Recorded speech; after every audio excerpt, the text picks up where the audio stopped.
80 साल पहले जो समझते थे कि इंडिया जो है उसमें हिंदू जो है उतने से तो कौन बोलता है, हिंदू तो आराम से बैठे हुए पुरसुकून कौम है, तो वो ये अंदाजा नहीं था कि अल्लाह तबारक व तआला उस आखिरी ग़ज़वे के लिए चीजें तैयार कर रहा है। और उसमें 1925 में जिस वक्त ये बनी है हिंदुत्ववाद, तो कुछ सोच सकता था कि इतने से चंद लोग जो नागपुर में ट्रेनिंग ले रहे हैं वो एक दिन भारत में इलेक्शन जीत जाएंगे और उनको कोई हराने के काबिल नहीं होगा। अगर इस वक्त इंडिया और पाकिस्तान की लड़ाई होती है, हम सिंध में बसते हैं, तो हमारी तबाही आ जाएगी। अच्छा। और चीन की तबाही। फिर इंडिया के अंदर सबसे बड़ी बात यह है कि जिस जगह पे इंडिया लड़ना चाहता है चाइना के साथ, दो जगह हैं। एक है उसकी आसाम की जिसे चिकन नेक कहते हैं, और दूसरा है इसका लद्दाख की। नाज़रीन, लद्दाख में भारत और चीन के दरमियान झड़प ने पूरी आलमी दुनिया की तवज्जो हासिल कर रखी है। दोनों मुल्कों के दरमियान कशीदगी है और आज दोनों मुल्कों के वज़राए ख़ारजा का आपस में राब्ता हुआ है। और ये साहब, चीनी वज़ीर ख़ारजा ने आज भारतीय हम मनसब अपने एस.जे. शंकर से टेलीफोन पर राब्ता किया है। देखिए, आज से तकरीबन 8-9 महीने पहले जिस वक्त पेंटागन स्ट्रेटजी आई थी, तो हमने से बहुत तफसील से गुफ्तगू की थी कि पेंटागन ने इस पूरे रीजन के अंदर अपने लिए बहुत सारे हलीफ हैं वो इकट्ठे कर लिए हैं। और पेंटागन ये चाहता है कि कुछ भी हो जाए, चाइना बेशक अच्छी पावर बने, इकोनॉमिक पावर बने, उनके साथ उसकी इकोनॉमी तरक्की करे, लेकिन चाइना जो है वो किसी तौर पर भी इंटरनेशनल मार्केट को कैप्चर करने के लिए ना आए, खुसूसन वो मार्केट जिसके ऊपर इस वक्त यूरोप का और अमेरिका का कब्जा, खुसूसन अमेरिका का कब्जा है। यूरोप के साथ चाइना ने बहुत बड़ा उसके बाद हुआ ये कि जब ये पेंटागन स्ट्रेटजी आई, इसमें स्वाय पाकिस्तान के हर मुल्क इस रीजन के अंदर मौजूद था। एक पाकिस्तान नहीं था और एक चाइना नहीं। सही। इसने कहा कि हमने कंटेनमेंट ऑफ चाइना करनी है, और ये पॉलिसी जो है 2012 ऑनवर्ड से चली आ रही है। अब तो हम बहुत दफा डिस्कस कर चुके हैं, लेकिन नवंबर के अंदर एक पेंटागन स्ट्रेटजी आई हमारे, क्या उन्होंने करना क्या है। और आप देखें कि इस पूरे रीजन के अंदर 3,70,000 अमरीकी अफवाज जो हैं वो वहां पर मौजूद हैं। और अमेरिका ने कहा कि ये अफवाज कम हैं, हम चाहेंगे कि हमारे पार्टनर जिनमें इंडिया है, जिनमें बांग्लादेश है, इनमें और जापान है, ये भी हमें कुछ फौजी दें ताकि हम इसके अंदर उसको रखें। और उसके साथ साथ ये था कि अमेरिका की शिप्स भी वहां, क्योंकि बुनियादी वजह यह है कि चाइना अपने समुद्र से जो चीजें निकालता है वो जब नीचे समुद्र में आती हैं तो एक इंडोनेशिया और मलेशिया के दरमियान एक छोटी सी एक जगह बनती है जहां से जहाज गुजरते हैं। ये कुछ 15-16 किलोमीटर की जगह है, इसको कहते हैं बलाका कॉरिडोर। इस बलाका कॉरिडोर से वो गुजर के वो नीचे जाते हैं। और अगर वहां पर एक भी जहाज खड़ा कर दिया जाए तो उसकी हालत वही होगी कि जैसे ईरान की स्टेट ऑफ हुर्मुज़ की है, कि उस स्टेट ऑफ हुर्मुज़ पे अगर एक जहाज खड़ा हो जाए तो फिर यूएई हो, कतर हो, यमन हो, ब्लॉकेज हो जाती है फिर। और गवादर की खूबी ये है कि गवादर उस ब्लॉकेज से बाहर है, गवादर खुले सी में। गवादर की दूसरी बड़ी खूबी यह है कि गवादर दुनिया की वाहिद नेचुरल पोर्ट है। बाकी सब जगह आपको मट्टी रेत निकालनी पड़ती है और कुछ अरसे और फिर निकालनी पड़ती है, कि यहाँ यह है कि बड़े से बड़ा जहाज जो है वो यहाँ आकर रुक सकता है।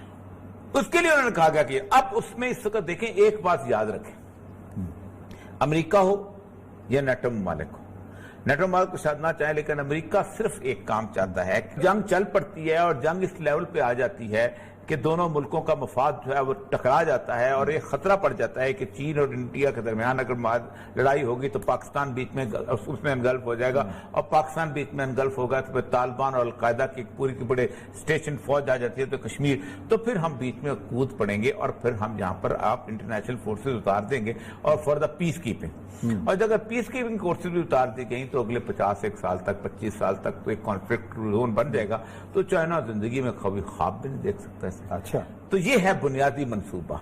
इस मंसूबे के ऊपर उन्होंने इंडिया को कहा है कि आप जनाब आगे बढ़ के ना इस पे कुछ हरकत करें।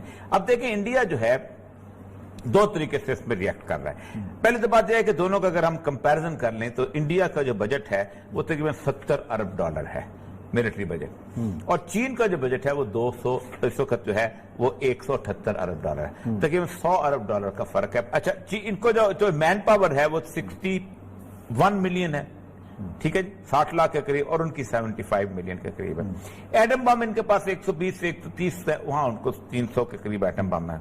एयरक्राफ्ट जो है वो 2663 है। चाइना की जो दूसरी बड़ी एयरफोर्स बनती है कहा जाता है, और 3749 है। इसराइल हेलीकॉप्टर, पूरी की पूरी ये तफसील मेरे पास पड़ी है। دوسری چیز یہ ہے کہ چائنا کے اندر کوئی کانفلکٹ زون نہیں ہے، ایک بنانے کی کوشش کی گئی، اور یہ جو بھارتیہ جنتا پارٹی میں آ گیا کہ اس خفیہ رپورٹ کے تحت انہوں نے کشمیر سے اپنے انٹیلیجنس آفیسر کو نکال کے چائنا میں ڈالا تھا، اور یہ سارا انڈین ہی کے اوپر تھا۔ تو اس کا مطلب یہ ہے کہ وہ معاملہ بھی وہاں خراب ہو جائے، چائنا میں کوئی ایسی اپ رائزنگ والی کیفیت نہیں ہے۔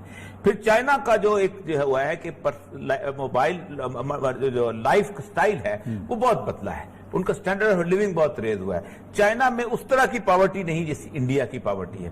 پھر انڈیا کے اندر سب سے بڑی بات یہ ہے کہ جس جگہ پہ انڈیا لڑنا چاہتا ہے چائنا کے ساتھ، دو جگہ ہیں، ایک ہے اس کی آسام کی جسے چکن نیک کہتے ہیں، اور دوسرا ہے اس کا لداخ کی۔